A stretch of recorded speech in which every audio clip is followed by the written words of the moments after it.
المختفي منذ 10 أيام. هتحكي لنا على التفاصيل وإيه اللي حصل، ويعني القصة من البداية. أهلا بيك معانا في القاهرة 24. حبيبي يا ماما عرفنا من نفسك واحكي لنا القصة بدأت إزاي وإمتى؟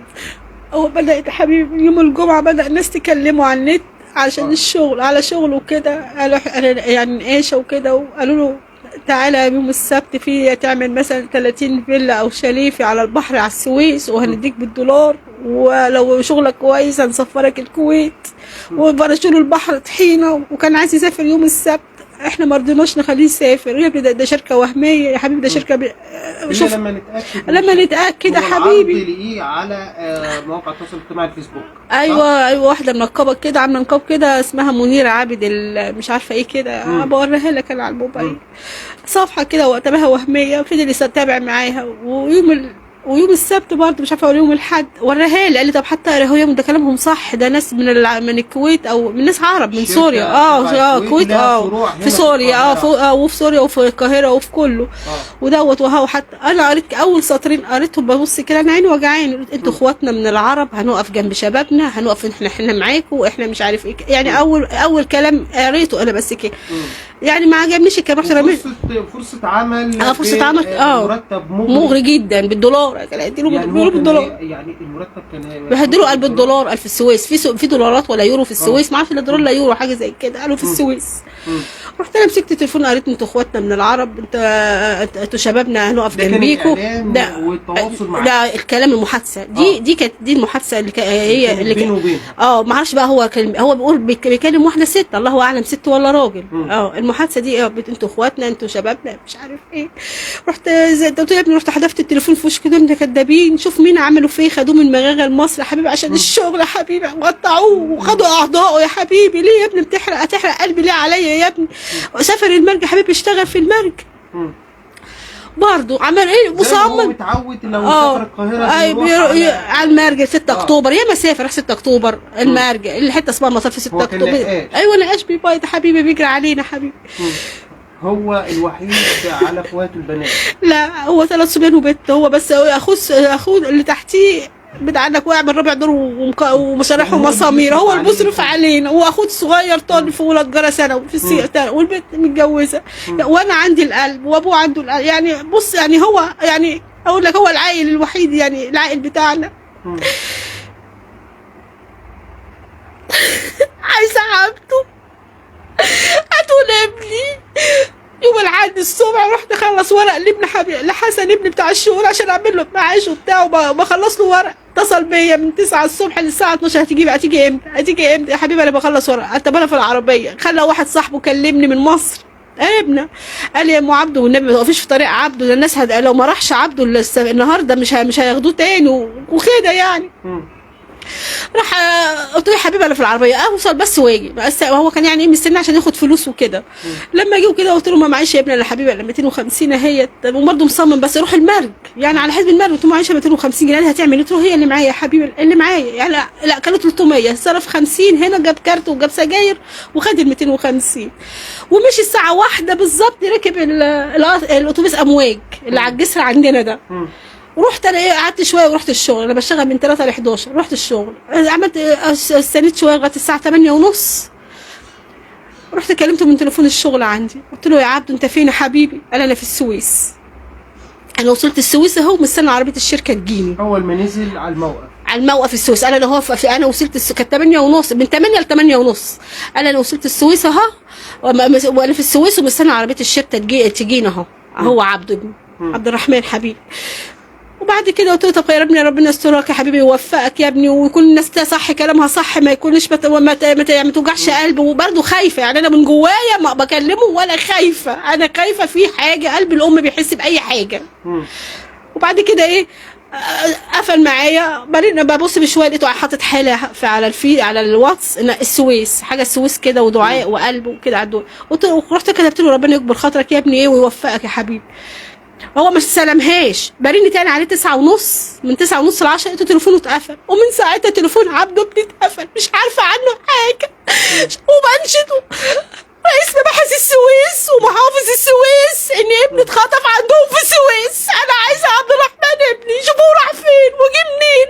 وابني راح الصغير هو وصاحبه راحوا السويس، قالوا عشان يشوفوا يعملوا محضر فيه، قالوا يعملوا محضر من المنيا. انت عملت محضر بعد كام يوم؟ يعني هو بعد ما اختفى يوم الاحد اختفى يوم الثلاث الصبح، زمايله قالوا ليه يعني رجع. في الاول توقعت انه هو او تليفونه مقفول في الشغل، كل شويه رن عليه، احنا من يوم الاحد لغايه يوم الثلاث الصبح واحنا بنرن عليه يا حبيبي. والتليفون مقفول.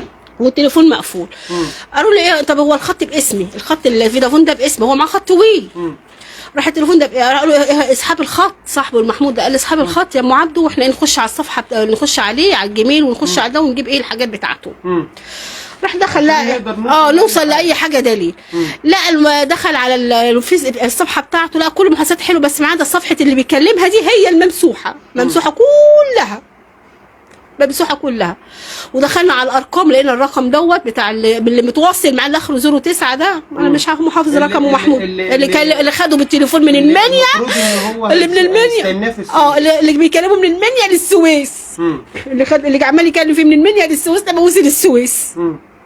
خده ده كان اخر رقم، ده اخر رقم ده متابعه معاه. من لغايه دلوقتي بيرن مش بيرد على حد، اللي يعرف من تبع عبده يعمل له حظر. يعني هو كمان يعني ما بيردش، واللي يعرف مثلا عشان واخد تليفون عبده مفتشه الله اعلم بيعمل في ايه، يعمل حظر لاي حد اللي تبع عبده، يعمل بلوك. يعمل بلوك اللي تبع عبده، ما يرمش اي حد غريب، ما طمنكمش عليه، ما حدش قال لنا على حاجه، محدش قال لنا اتخطت مفيش. ورحنا اللي عملنا محضر لا مش رحنا يوم الثلاثاء رئيس مباحث المانيا هنا الحسيني بيه قال لنا، وعمل خد بيانات وكتب على النت كده على التليفون وبيتواصل لغايه يوم الخميس بقى بالليل. قلنا له احنا عايزين تصريح، كله عايز تصريح نيابه، كل نروح قيس العباسيه عشان الانترنت ده في العباسيه، قالوا عايزين تصريح نيابه. شركه وي هنا قالوا عايزين نشوف الاتصالات، احنا بنشوف من معانا برضه، عايزين تصريح نيابه، عايزين نوصل له باي شكل. رحنا للحسيني بيه، راح عمل لنا محضر يوم الخميس الساعه 11 بالليل، يوم الخميس 24/10 عشان تقدروا عشان نقدر، يعني احنا مقدمين من يوم الثلاث بس المحضر اتعمل يوم الخميس الساعه 11 بالليل، مقدمين يعني الشكوى. وامبارح رحت صراحه لمديريه الامن فوق، استاذ احمد بيه العطار صراحه يعني لا صراحه وقفوا معانا. ايوه ده ضيفني صراحه، ضيفني جاب لي شيء ووقف معايا وشاف الارقام، حرام شاف الارقام بتاعت وبدا يتواصل واخر رقم، وقلت له على الرقم الجديد اللي رن عليا وجاب انا رن عليا الساعه. صراحه وقفوا معايا بس ما فيش، مش برضه ما بنامش، انا مش بنام، انا كنت في العنايه المركزه وطلعت طلبت الطلوع عشان مش عايزه اقف، مش عايزه ابني، انا عايزه ابني، هاتوا لي عبده، عايزه عبد ابني والنبي، ابوس ايدك رجلك، هاتوا لي عبده وحياه النبي، ابوس ايدك هاتوا لي عبده والنبي، ابوس ايدك والنبي، ابوس ايدك وحياه النبي، عايزه عبده اشوفه تاني، يا ترى عايش ولا ميت؟ يا رب رئيس المباحث السويس تعمل لي النبي يا رب تشوفوا لي، والمحافظ السويس تشوفوا لي، موتوه ولا خدوا اعضاء ولا سفروا بره ولا عملوا في ايه. عايزه عبده، هاتوا لي عبد الرحمن ابني، عايزه ابني، هاتوا لي ابن حياتي النبي، هاتوا لي ابني، انا هموت عليه يا ابني، ما بنامش من ساعه 11 يوم لغايه دلوقتي ما اعرفش عنك حاجه. موتوه يا حبيبي، عايش ولا ميت يا حبيبي؟ يا حبيبي في المكالمه اللي حصلت بينك وبينه اول ما وصل السويس كانت ايه؟ ادعي لي، قال لي ادعي لي يا ام، ربنا يوفقك، ادعي لي يا ام، ادعي لي يا ام، واطمني يا ام، اطمني. قلت له مش مطمنه يا عبده، قلت له انا مش مطمنه حبيبي. قال لي ادعي لي يا ام، ادعي لي يا ام. انا مستنى هو مش واخد هدوم شتويه، راح يعني بهدوم ولا بطانيه واخدها. كان قال انا اروح الويله عندنا في القاهره اخد البطاطين اللي عندنا هناك. استعجلوا ولا راح خد بطانيه ولا خد حاجه ولا خد هدوم ولا خد اي، هو شنطه هدوم الصيف. كان يستلم الشغل هناك على طول كان راح يشوف، كان راح يشوف شغل، كان راح يشوف الشغل بس المقابله بس. انا قال انا هاخد بطانيه، يعني هيقعد يعني عشان يبيت، عشان رايح بالليل يعني ياخد غطا معاه كده ويشوف المقابله ويشوف ده، ويجي ياخد زمايله هنا في يعني ايه. حتى اتصل بجوز اخته واتصل باخويا واتصل بناس كتير قوي، قال لهم ايه ده في شغلانه حلوه هروح اشوفها وكويسه اجي اخدكم. ايوه من ساعتها حبيبي استعجلوا، خدوه على قدم، خدوه ولا رن على حد ولا خد هدوم ولا خد بطانيه ولا خد حاجه، ما خدش حاجه خالص، خدوه على عمى كله. ومش اول مره في حياته يمشي الساعه 1 الظهر، كان يجي يسافر يمشي الساعه 4 الفجر، يبقى 4 ويجي يسلم عليا. مشي طار الساعه طار. اول مره يا عبده يا ابني تمشي الساعه في الظهر كده، كان على طول بالليل سفره كان كله بالليل.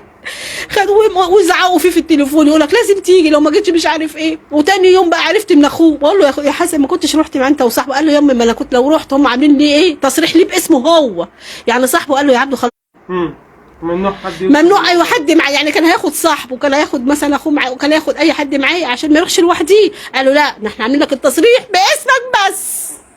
يبقى ايه بقى؟ قول لي انت بقى. انا عايزه اعمل القضيه دي راي يا ابني يا ناس، عايزه عبده ابن حبيبي، عبده ابني يما بابويا واخويا وكل حياتي، عيلتي كلها عبد الرحمن ابني يا ناس.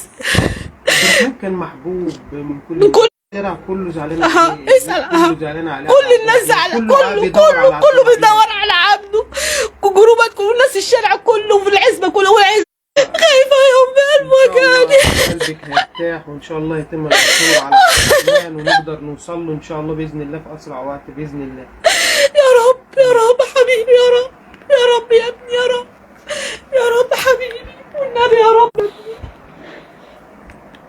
عبد الرحمن كان بيصرف عليكم، وكان كمان بيجهز، يعني هو راح الشغلانه ديت عشان يقدر يجهز اخوه، صح؟ عايز يقف مع اخوه عشان اخوه عايز عمليات تاني، عمليات تاني، وعايز يقف مع اخوه. يعني اخوه واقع من الرابع دور كله مكسر كل شيء. هو اللي بيصرف حبيبي كل حاجه في البيت. ايوه حبيبي، ايوه يا ابني، ايوه حبيبي.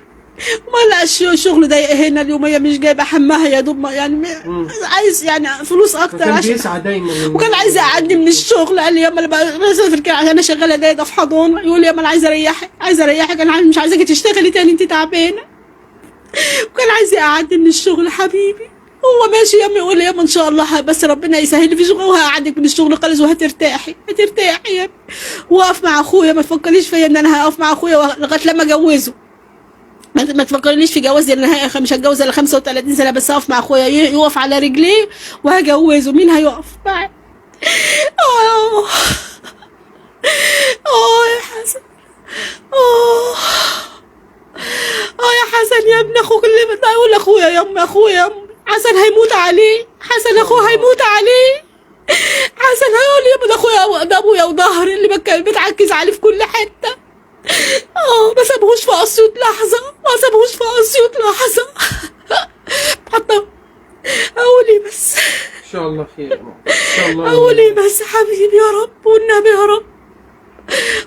رب. ده عكاز اللي بستند عليه يا رب، عبده حبيبي ابن عمري يا رب، عبد الرحمن ابني، عبده روح قلبي من جوه، والنبي ردهولي يا رب، والنبي ما يحصل له حاجه وحياتي، والنبي مش عايزه اشوف حاجه وحشه ما توجعش قلبي عليه، ما توجعش قلبي على ابني.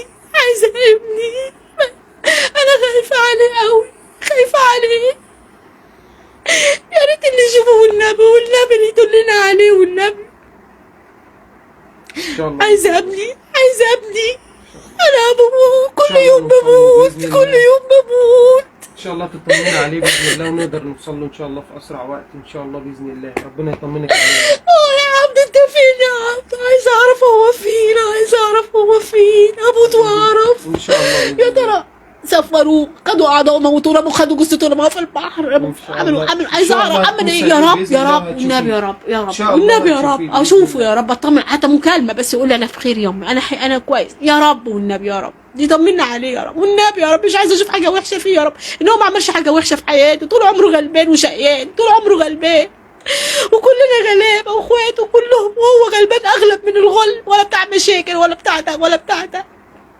ان شاء الله خير يا رب، وان شاء الله يا رب يا عبد، يا رب حبيبي، يا رب. طبعا زي ما احنا شايفين اعزائي المشاهدين ومتابعي كايرو لايف، كنا مع والدة عبد الرحمن الشاب الذي اختفى بسبب عمل وهمي منذ 10 ايام هنا داخل محافظة المنيا. يمكن شايفين حالة والدته الصعبة وحالة الاسرة اللي بنرصدها ليكم عبر القاهرة 24 طبعا، واحنا معاكم مكملين. طبعا هذه الواقعة تلفونه مقفول واختفاء شاب من المنيا بعد تلقي عرض عمل وهمي من محافظة السويس. زي ما احنا شايفين مع حضراتكم حال أسرته طبعا بعد العمل المغري طبعا براتب مغري بالعملة الأجنبية تلقاها هذا الشاب، وعلى الفور تم الذهاب لاستلام أماما، وانقطعت كافة الاتصالات بعبد الرحمن طبعا الشاب الذي يبلغ من العمر 28 عام.